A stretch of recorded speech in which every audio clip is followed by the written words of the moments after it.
Hi అండి. అందరికీ నమస్కారం. Welcome back to my channel. ఈ వీడియోలో ఏపీ ఉద్యోగులకు మరియు పెన్షనర్లకు అతి ముఖ్యమైన సందేహాలకు సంబంధించి సమాధానాలైతే వీడియోలో తెలియజేయడం జరిగిందండి. సో, వీడియోనైతే ఎక్కడే కానీ స్కిప్ చేయకుండా చివరి దాకా చూసేయండి ఫ్రెండ్స్. అప్పుడే ఇన్ఫర్మేషన్ అనేది పూర్తిగా అర్థమవుతుంది. అలాగే వీడియో చూస్తున్న ప్రతి ఒక్కరు వీడియోకి లైక్ చేయండి. ఈ వీడియోని తోటి ఉద్యోగ మరియు పెన్షనర్ మిత్రులతో అయితే షేర్ చేయండి. కొత్తగా మన ఛానెల్‌ని చూస్తున్నవారు ఇంకా ఎవరైనా సబ్స్క్రైబ్ చేసుకోకపోతే వెంటనే మన ఛానెల్‌ని అయితే సబ్స్క్రైబ్ చేసుకోండి. సో, సబ్స్క్రైబ్ చేసుకోవడం వల్ల నేను చేసే ప్రతి ఒక్క వీడియో మీ వరకు రీచ్ అవుతుంది. ఇక ఆలస్యం చేయకుండా వివరాల్లోకైతే వెళ్ళిపోదాము. సో, ఫ్రెండ్స్ చాలామంది ఉద్యోగులు మరియు పెన్షనర్లు తమకు ఎదురవుతున్నటువంటి రకరకాల సమస్యల గురించి, సందేహాల గురించైతే అడుగుతూ ఉన్నారండి.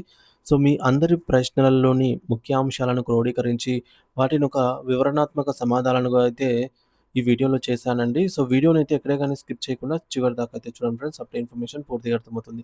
సో, చాలామంది ప్రధానంగా అడిగినటువంటి క్వెషన్ ఏంటంటే 2018 నాటి డీఆర్ అరియర్స్ గురించి ఎక్కువ సందేహాలైతే వ్యక్తం చేస్తూ ఉన్నారనమాట. అంటే ఉదాహరణకు ఒక మిత్రుడు తాను 2018 జనవరిలో రిటైర్ అయ్యానని, తనతో పాటే రిటైర్ అయినటువంటి ఇతరులకు సీతమ్మ ధార ట్రెజరీ నుండి 50,000-60,000 రూపాయల వరకు అరియర్స్ అందాయని, కానీ తనకు మాత్రం కేవలం సగం అమౌంట్ మాత్రమే క్రెడిట్ అయిందనైతే చెప్తున్నారు. సో, ఒకే రోజు రిటైర్డ్ అయ్యి, ఒకే పోస్ట్‌లో ఉండి, ఒకే ట్రెజరీ పరిధిలో ఉన్నప్పుడు ఇలాంటి వ్యత్యాసం ఎందుకు వస్తుంది అని అయితే అడగడం సమ సహజమే. మరి దీనికి ప్రధాన కారణం ఏమై ఉండవచ్చు అనంటే, మీ కార్యాలయంలో మీ బిల్లును ఏ విధంగా ప్రాసెస్ చేశారో అనే దానిపైన ఇది ఆధారపడైతే ఉంటుందనమాట. అంటే కొంతమంది మొత్తం అరియర్స్‌ను ఒకే బిల్లుగా పెట్టి ఉండొచ్చు. కొంతమంది 3 విడతలుగా బిల్లులను వేరువేరుగా అయితే సమర్పించి ఉండవచ్చనమాట.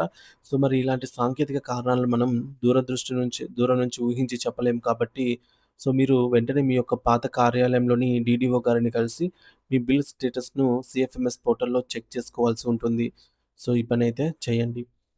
సో, ఈ సమస్య ఉన్న ప్రతి ఒక్కరు ఈ విధంగా అయితే చేసుకోగలరు. అలాగే మరొకరు తనకు కేవలం రూ. 7,336 మాత్రమే జమ అయ్యాయని, అవి దేనికి సంబంధించినవో అర్థం కావడం లేదనైతే అడుగుతూ ఉన్నారు అరియర్స్ కింద. సో, సాధారణంగా మే నెలలో సీతమ్మ ధార వంటి ట్రెజరీల నుండి పడినటువంటి నగదు ఎక్కువగా 2018 డీఆర్ అరియర్స్‌కి సంబంధించిన అవే ఉండే అవకాశం అయితే ఎక్కువగా ఉంది కాబట్టి, మీరు సర్వీస్‌లో ఉన్న కాలం మరియు మీకు రావాల్సినటువంటి పాత బకాయిల లెక్కింపుని బట్టి మీ మొత్తం అనేది మారుతూ ఉంటుంది. సో, మీరు మీ యొక్క పూర్తి వివరాలు ఇవ్వలేదు కాబట్టి, మీకు అసలు ఎంత రావాలి, ఇప్పుడు ఎంత వచ్చిందనే వివరాలను ట్రెజరీ కార్యాలయంలో గాని, లేదంటే మీ డీడీఓ ఆఫీస్‌లో గాని అడిగి తెలుసుకోవడం ఉత్తమము.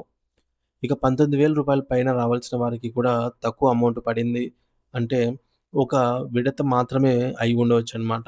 సో, మీ బిల్లు నంబర్ ద్వారా సెర్చ్ చేసి మీరైతే పూర్తి స్పష్టత అయితే తెలుసుకోవచ్చు. ఇకపోతే ఎయిడెడ్ కాలేజీ లెక్చరర్లు మరియు స్కూల్ టీచర్ల సమస్యలు కూడా ఈ మధ్య కాలంలో ఎక్కువగా కనిపిస్తున్నాయండి.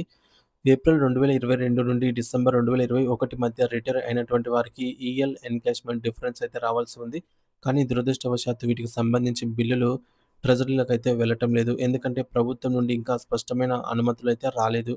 సీఎఫ్ఎంఎస్ ఫైల్‌లో కూడా ఆ యొక్క ఆప్షన్ ఇంకా ఎనేబుల్ అయితే కాలేదు. దీనికోసం మీరు వ్యక్తిగతంగా ఎవరి చుట్టూ తిరగాల్సిన అవసరం లేదు కానీ, రికార్డు కోసం ఒక వినతి పత్రాన్ని మీ యొక్క డీడీఓ గారికి పోస్ట్ ద్వారా పంపడం మంచిది.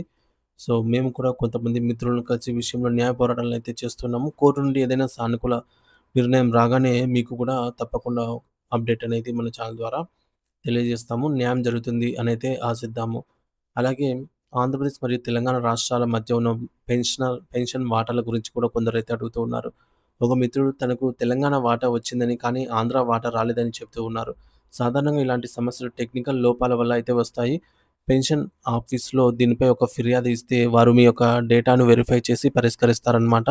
ఇకపోతే ఎస్‌బీఐ కాన్ఫరెన్సివ్ కాన్ఫరెన్సివ్ పెన్షన్ ప్యాకేజ్ గురించి కూడా అడిగిన వారికి సమాధానం ఏమిటంటే, సో, దీనికి వయో పరిమితి 70 సంవత్సరాలు మాత్రమే అన్నమాట. 70 ఏళ్ల లోపు ఉన్నటువంటి పెన్షనర్స్ ఈ యొక్క ప్యాకేజ్‌లో చేరితే చాలా ఇన్స్యూరెన్స్ ప్రయోజనాలు మరియు బ్యాంకింగ్ సదుపాయాలనేవి కూడా లభిస్తాయి. కాబట్టి ఆ వయసు లోపు ఉన్నవారు తప్పకుండా దీన్నైతే పరిశీలించండి.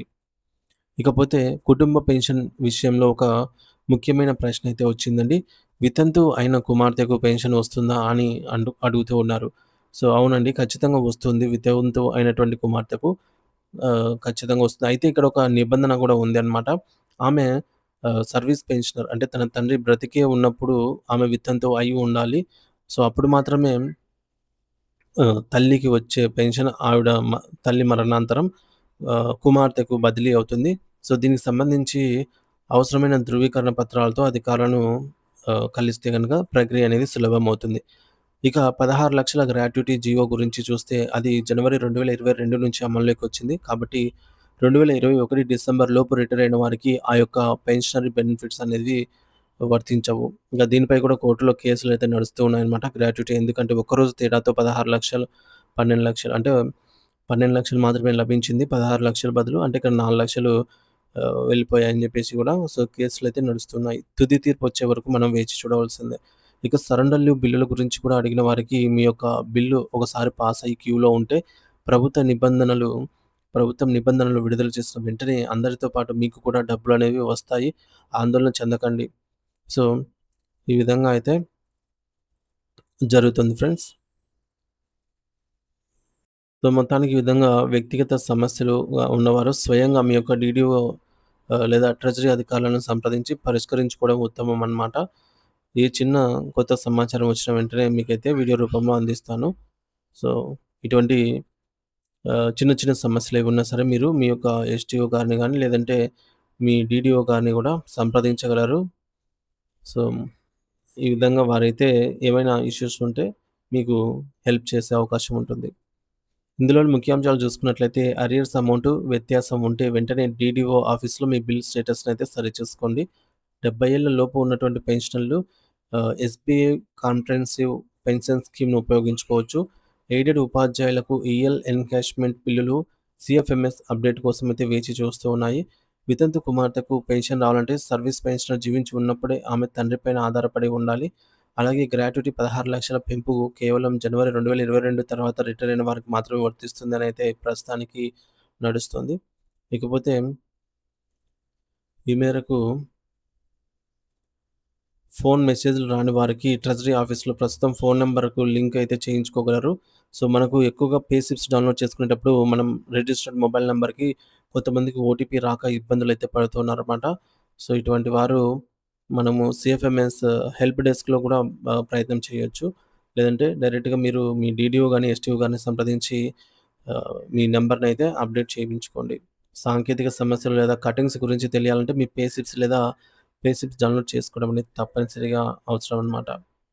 సో, మొత్తానికి ఈ వీడియోలో ప్రధానంగా ప్రభుత్వ ఉద్యోగులు మరియు పెన్షన్‌లు ఎదుర్కొంటున్న 2018 సంబంధించి డీఆర్ బకాయిలు, ఎయిడెడ్ సంస్థల బిల్లుల ఆలస్యం గురించి మరియు వివిధ రకాల పెన్షన్ ప్రయోజనాల గురించి అయితే చర్చించడం జరిగింది. ఏమైనా ఆర్థిక వ్యత్యాసాలు గాని, లేదా సాంకేతిక సమస్యలు గాని ఉంటే ఈ మేరకు ఆన్‌లైన్ సమాచారం ద్వారా మాత్రమే ఆధారపడకుండా మీరు స్వయంగా సంబంధిత డీడీఓ లేదా ట్రెజరీ కార్యాలయాలకు వెళ్లి ఫిర్యాదు చేయడం ద్వారానే పరిష్కారం అయితే లభిస్తుందని స్పష్టం చేయడం జరిగింది. సో, పెన్షనర్స్ తమ హక్కుల గురించి మరియు ప్రభుత్వం జారీ చేసే జీవోల గురించి ఎప్పటికప్పుడు అప్రమత్తంగా ఉండాలి అని చెప్పేసి సూచించడం జరిగింది. సో, దీనిపై మీ అభిప్రాయాన్ని తప్పకుండా కామెంట్ రూపంలో అయితే తెలియజేయండి friends. Thank you for watching this video.